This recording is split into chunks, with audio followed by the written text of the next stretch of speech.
is going on?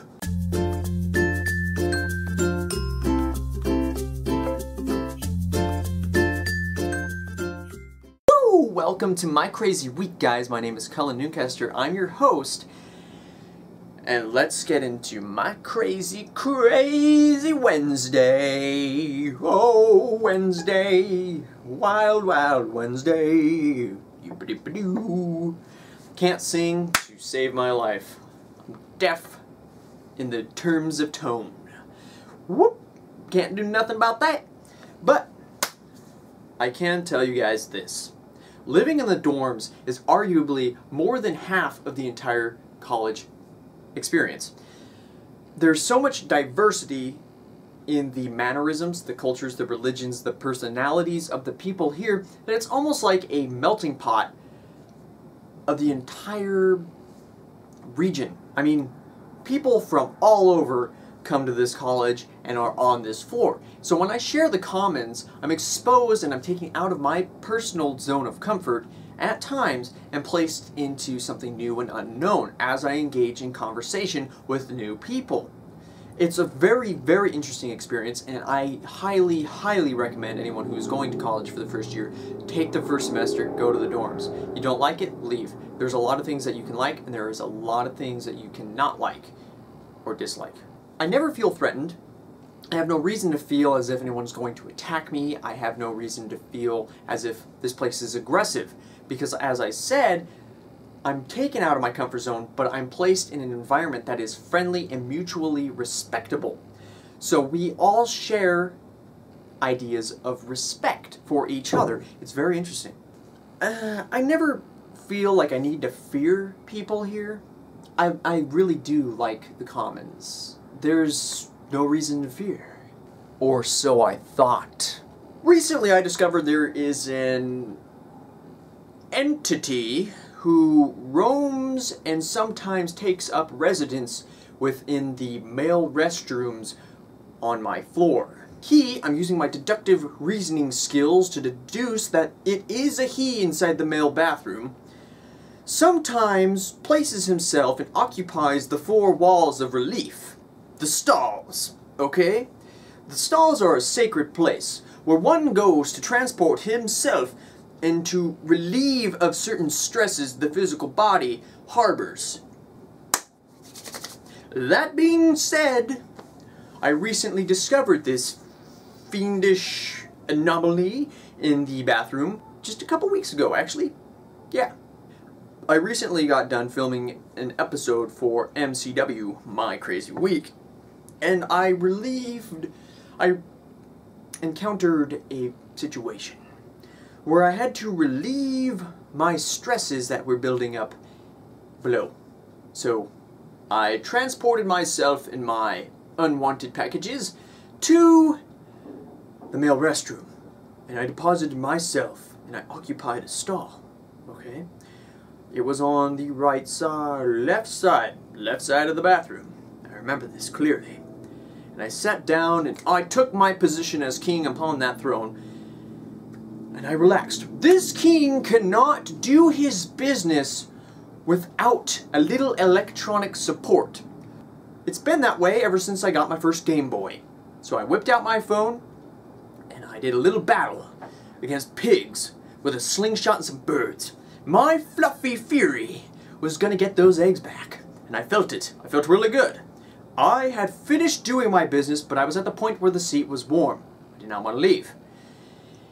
When an intruder entered the space that I was occupying, not the stall, but the bathroom.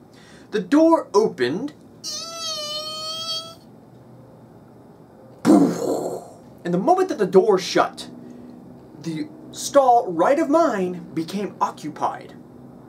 Now, I believe in privacy, but I also believe that, hey, these are the restrooms. If you have to rest, then it's gotta happen. Rest in mass for all I care. Everyone come on in. Let's rest together. The restrooms are there to relieve your stresses of the day. And I was relieving mine, and I was relaxing on that seat. But I was gonna wait this guy out. I looked, but I couldn't see any sneakers. He was keeping his feet away from my stall, and that was fine. That's that guy's privacy. As I said, I'm all about privacy. That's why the walls are there in the first place. That's why we have doors and locks. And I relaxed. Soothing relaxation, fighting pigs with birds and slingshots. Until a cacophony burst from his stall and entered my ears like piercing needles. He was playing freaking rap music at full volume. Not just rap music, but it was such an odd kind of rap music that I didn't recognize it. I didn't know who sang it, I didn't know who the artist was, and I didn't even know where it was come from. I'm guessing his phone, unless he has a magical... Let's not go there. Let's not go there. Going off of this music was playing, and I actually have footage of my reaction to the second song. The first song was a little aggressive and a little inappropriate, and I cannot put that on this show. But here's my reaction to the second video, or the second song. Enjoy.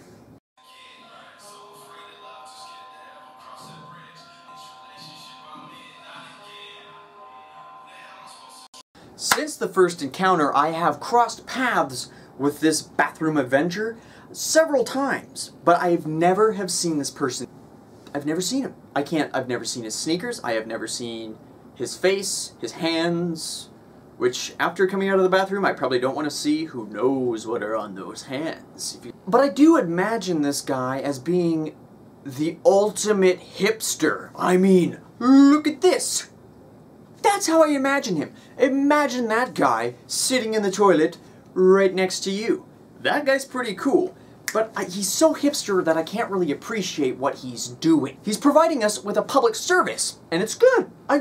I feel like the music should help me vanquish the brown beast inside of me, but every time I encounter him, he plays music that is so violent and so aggressive that I can't help but tense up. Like I expect this guy to burst in and bring his beef in with him. I know he won't, the campus isn't like that.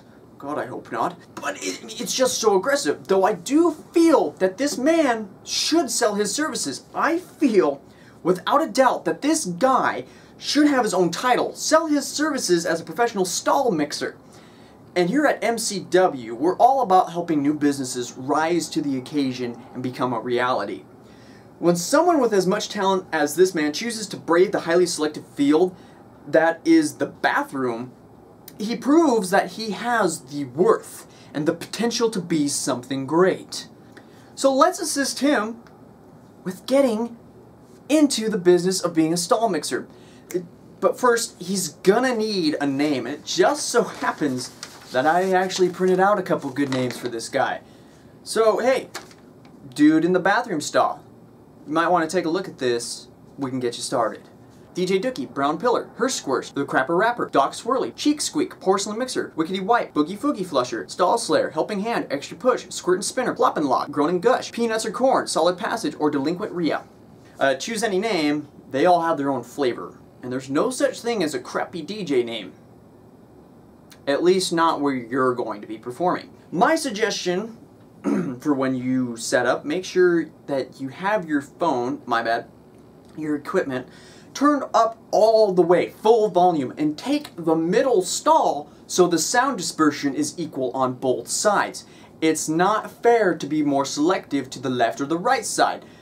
I mean, come on, it's just common DJ bathroom etiquette. I mean, you know that if you play on the left side, people on the right side ain't gonna stick around. They just don't want to hear you because they can't get the full sensation that is you mixing your music in the pooper. Going to the left side, it's the same thing. Which leads me into my next point. You can't say that you're from Compton. It's overused and you're probably not from there. But don't get upset, alright? You don't favorite people in the stalls, but you do have another power that is very unique. You have the ability to say, and I kindly suggest this, to say that you are from the left stall. Yeah, imagine how cool that would be. Yo, DJ Dookie! What stall are you from? I'm from the left side. Oh, dude, I hear that crap is real serious over there. Like they don't even flush and stuff. Can you imagine that? How cool that would be? You could be the coolest guy.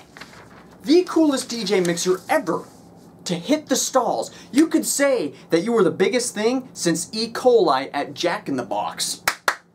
That's awesome. Alright guys, we have now reached the segment where I actually introduce improv. Today's topic is a made-up guitar known as the Les Poules.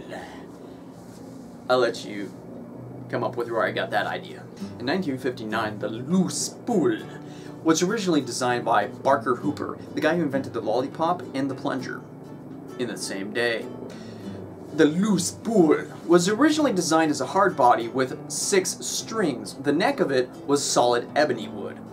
Now the solid body was actually looked like a log with a stick coming out of it. Not a very popular choice back in 1959, as it was contending with some other popular guitar companies. Loose Poule was originally conceptualized to be for backwoods country bands. The Loose Poule was awesome in the sense that the hollow body itself came with new pickups that captured the sound better than anything else before. Moving on to 1967, the Loose Poule actually dropped out of favoritism in bands that were in the backwoods because of the invention of the banjo.